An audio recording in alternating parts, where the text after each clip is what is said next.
¿te ha tocado echarle una leída a esta controversia constitucional que pretenden 53 senadores de oposición, si recuerdo bien el número, contra el acuerdo del presidente Andrés Manuel López Obrador para blindar sus obras importantes de la 4T?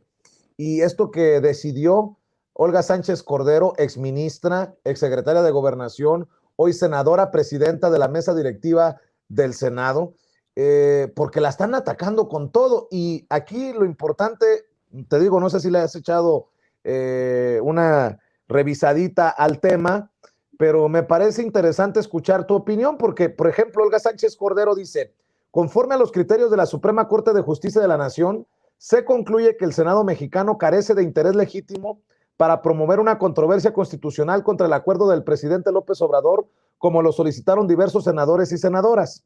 En tal virtud, desde la perspectiva técnica, la presentación de una controversia constitucional es improcedente, pues en mi opinión es inexistente el principio de agravio respecto del Senado. Lo anterior no implica que el acuerdo no pueda ser sujeto de revisión judicial. Otros organismos constitucionales, entidades, poderes u órganos, bajo la perspectiva de interés legítimo y la existencia de un principio de afectación, podrían encontrar motivos para interponer una controversia constitucional.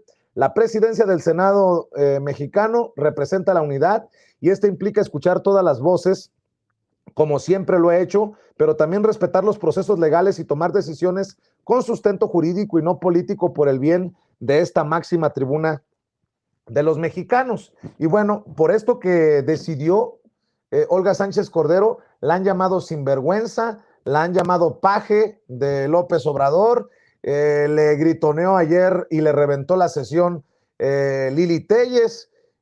¿Me podrías dar tu opinión, profe, doctor?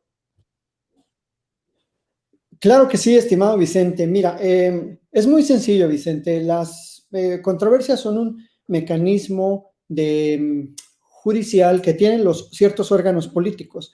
A lo que se refiere la exministra o ministra en retiro, senadora, exsecretaria de Gobernación, es que para que tú, como órgano político, en este caso el Senado, pueda demandar, necesita haber una facultad, una competencia se llama, propia, o sea, del Senado, una facultad del Senado que esté siendo invadida por el Poder Ejecutivo Federal. Entonces, la controversia, en primer lugar, es eso, procede contra actos o contra omisiones que invaden competencias constitucionales. Las competencias constitucionales, como su nombre lo dice, están ya señaladas en la Constitución.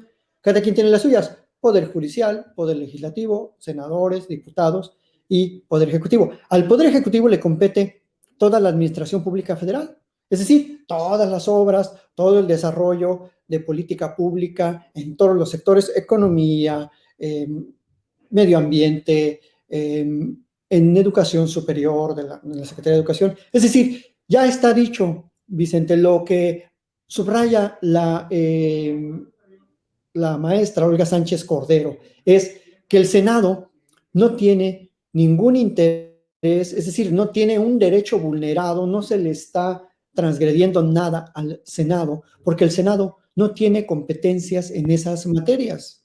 El Senado pues tiene otro tipo de competencias, política exterior, participar en el nombramiento de los ministros, etcétera, pero no tiene ese tipo de competencias. Entonces, qué lamentable que el propio PAN, como también lo señaló la senadora Sánchez Cordero, en el pasado, precisamente, siempre le negó legitimidad al Senado en este tipo de asuntos, incluso como se los dijo en su cara, ni siquiera tenían interés simple, es decir, ni siquiera, no tienen nivel en el entierro, en el lenguaje, digamos, coloquial, se puede decir, como para que quieran promover una controversia constitucional.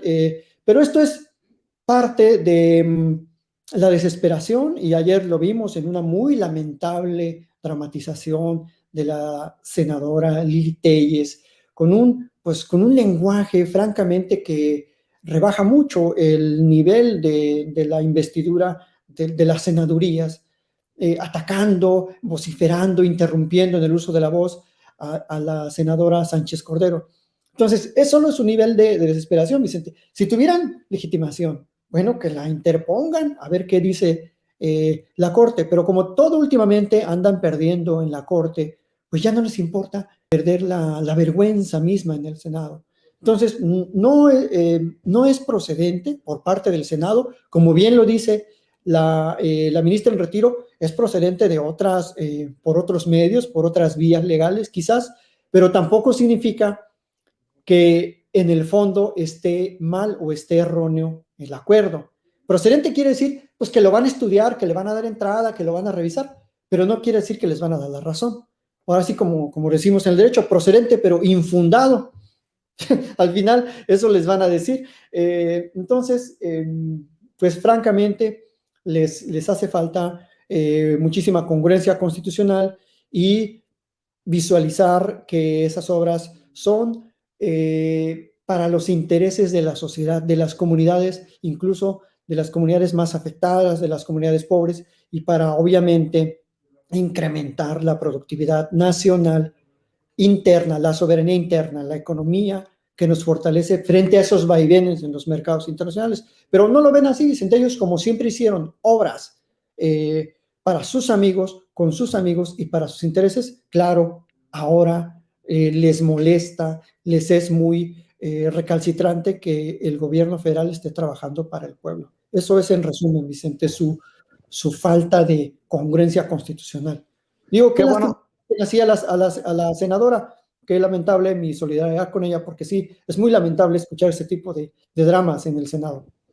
qué bueno tenerte aquí con tu conocimiento, con tu bagaje, doctor Isaac de Paz González. ¿Por qué no cerramos invitando a la gente a tus trincheras en YouTube, en Twitter, en donde te encuentres, Isaac, para que amor con amor se pague, para que la gente que nos ve y nos escucha te respalde? Muchísimas gracias, Vicente. Pues en Twitter, @Isaac de Paz, Isaac con Z, Isaac de Paz, y en mi canal de YouTube, así, tal cual, Isaac de Paz González. Y muchísimas gracias, como siempre, por el espacio, Vicente, y por discutir estos grandes temas constitucionales Sin Censura, y que la gente se siga conectando, que siga viendo, y bueno, pues un saludo a toda la audiencia informada, crítica, juiciosa de Sin Censura. Muchísimas gracias, Vicente. Gracias, doctor. El doctor Isaac de Paz González hablando con nosotros sin censura. Y hace un rato el presidente